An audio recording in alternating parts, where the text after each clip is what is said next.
লাখ লাখ গ্ৰাহকৰ বাবে সুখবৰ যিসকল চৰকাৰী টয়লেটৰ বাবে আবেদন কৰিছিল সকলোৰে বেংক একাউণ্টত ৯,০০০ টকা সোমাইছে আৰু যিসকলৰ টকাটো সোমা নাই আপোনালোকে কেনেকৈ চেক কৰিব ভিডিঅ'টো সম্পূৰ্ণ চাই থাকক। আৰু এজনে আমাক কমেণ্ট কৰিছে যে চৰকাৰী টয়লেটৰ বাবে আবেদন কৰিছোঁ কিন্তু ভেৰিফিকেশ্যনো হৈ গ'ল, এতিয়ালৈকে টকাটো সোমা নাই। এই টকাটো কেতিয়া সোমাব আৰু কেনেকৈ জানিব পাৰিম যে টকাটো সোমাব বা কোনসকল মানুহৰ সোমাই নাই, সম্পূৰ্ণ প্ৰচেছে ভিডিঅ'টোৰ জৰিয়তে আপোনালোকে জানিব পাৰিব। সব ফ্ৰেণ্ডসকল এজনে আমাক কমেণ্ট কৰিছে যে চৰকাৰী টয়লেটৰ বাবে আবেদন কৰিছে, এই চৰকাৰী টয়লেটৰ টকাটো সোমাব নে নাই সেইটো আপোনালোকে কেনেকৈ চেক কৰিব আৰু টকাটো সোমালে কেনেধৰণৰ ইণ্টাৰফেচ দেখিবলৈ পাব, সম্পূৰ্ণ প্ৰচেছে ভিডিঅ'টোৰ জৰিয়তে আপোনালোকে জানিব পাৰিব। মই ভিডিঅ' ডিছক্ৰিপশ্যনৰ লিংকটো দি থাকিব, সেই লিংকত ক্লিক কৰি আপোনালোকে এই ৱেবছাইটলৈ আহিব পাৰিব। আপোনালোকে যেহেতু আপোনালোকে আইডিটো ক্ৰেডিট কৰিছিলে, আপোনালোকৰ যিটো মোবাইল নাম্বাৰ আছে সেই মোবাইল নাম্বাৰটো আপোনালোকে ইয়াত এণ্টাৰ কৰি দিব। তাৰপিছত ইয়াত দিছে গেট OTP, এই গেট OTP অপশ্যনত আপোনালোকে ক্লিক কৰি দিব। যেতিয়া গেট OTP অপশ্যনত ক্লিক কৰি দিব তেতিয়া আপোনাৰ মোবাইলত এটা OTP যাব। সেই OTPটো আপোনালোকে ইয়াত দেখিবলৈ পাইছে এণ্টাৰ OTP, এই অপশ্যনত আপোনালোকে OTPটো বহাই দিব।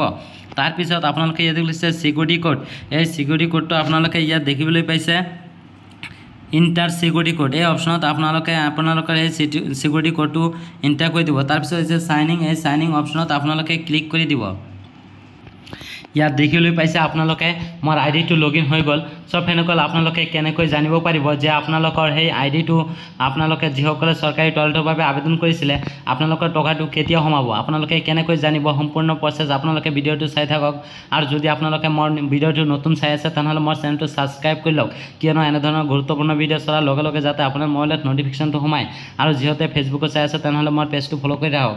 আপোনালোকে ইয়াত দেখিবলৈ পাইছে 3 ডট, এই 3 ডট অপশ্যনত আপোনালোকে ক্লিক কৰি দিব। যেতিয়া 3 ডট অপশ্যনত ক্লিক কৰি দিব তেতিয়া আপোনালোকে এনেধৰণৰ ইণ্টাৰফেচ দেখিবলৈ পাব। যদি আপোনালোকে নতুন টয়লেটৰ বাবে আবেদন কৰিব বিচাৰিছে তেনেহ'লে ইয়াত দিছে নিউ এপ্লিকেশ্যন, এই অপশ্যনত ক্লিক কৰি আপোনালোকে নতুন টয়লেটৰ বাবে আবেদন কৰিব পাৰিব। আৰু যিহেতু আপোনালোকে চৰকাৰী টয়লেটৰ বাবে আবেদন কৰিছে আপোনালোকে কেতিয়া টকাটো সোমাব আৰু কেনেকুৱা অপশ্যন দেখিব পাৰিব আপোনালোকে, তাৰপিছত আপোনালোকে টকাটো সোমাইছে নে নাই সেইটো কেনেকৈ জানিব। সব ফ্ৰেণ্ডসকল আপোনালোকে ইয়াত দেখিবলৈ পাইছে ভিউ এপ্লিকেশ্যন, এই অপশ্যনত আপোনালোকে ক্লিক কৰি দিব। যেতিয়া ভিউ এপ্লিকেশ্যন অপশ্যনত ক্লিক কৰি দিব তেতিয়া আপোনালোকৰ এনেধৰণৰ ইণ্টাৰফেচ দেখিবলৈ পাব। আপোনালোকে দেখিবলৈ পাইছে মোৰ এপ্লিকেশ্যন সকলোকেইটা ডিটেইলছ ইয়াত আহি পৰিছে, মই কিমানটা এপ্লাই কৰিছোঁ ইয়াত সকলোকেইটা শ্ব' কৰিব। সব ফ্ৰেণ্ডসকল যিহেতু আপোনালোকে চৰকাৰী টয়লেটৰ বাবে আবেদন কৰিছে, সেই চৰকাৰী টয়লেটৰ আপোনালোকে টকা সোমাব সেইটো কেনেকুৱা ইণ্টাৰফেচ দেখিবলৈ পাব।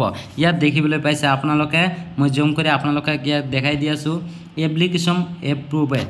আপোনালোকৰ এপ্লিকেশ্যন যেতিয়া এপ্ৰুভ হ'ব তেতিয়া আপোনালোকৰ টকাটো সোমাব। ইয়াত দেখিবলৈ পাইছে মোৰ এটা মাত্ৰ টকা সোমাইছে, ইয়াত দেখিবলৈ পাইছে এপ্লিকেশ্যন এপ্ৰুভেড।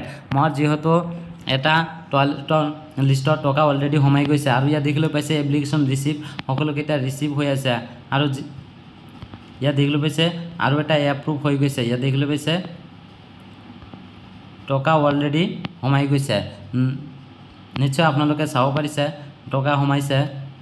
আৰু আপোনালোকে নিশ্চয় ইয়াত দেখিবলৈ পাব কোনসকলৰ টকা সোমাইছে আৰু কোনসকলৰ টকা সোমাই নাই, সকলোকেইটা ডিটেইলছ ইয়াত চাব পাৰিছে। ইয়াত দেখিবলৈ পাইছে এপ্ৰুভ যিটো দেখাইছে সেইটো টকা অলৰেডি বেংক একাউণ্টত সোমাইছে। নিশ্চয় আপোনালোকে বুজিব পাৰিলে। এনেকৈ আপোনালোকে চেক কৰিব যে আপোনালোকৰ বেংক একাউণ্টত টকা সোমাইছে নে নাই আৰু কেতিয়া সোমাব। ইয়াত দেখিবলৈ পাইছে যিবিলাক ৰিচিভ হৈছে এতিয়ালৈকে সেই টকাটো সোমা নাই, আৰু যিসকলৰ এপ্ৰুভ দেখাইছে সেইসকলৰ টকাটো অলৰেডি বেংক একাউণ্টত সোমাই গৈছে। নিশ্চয় আপোনালোকে বুজিব পাৰিলে।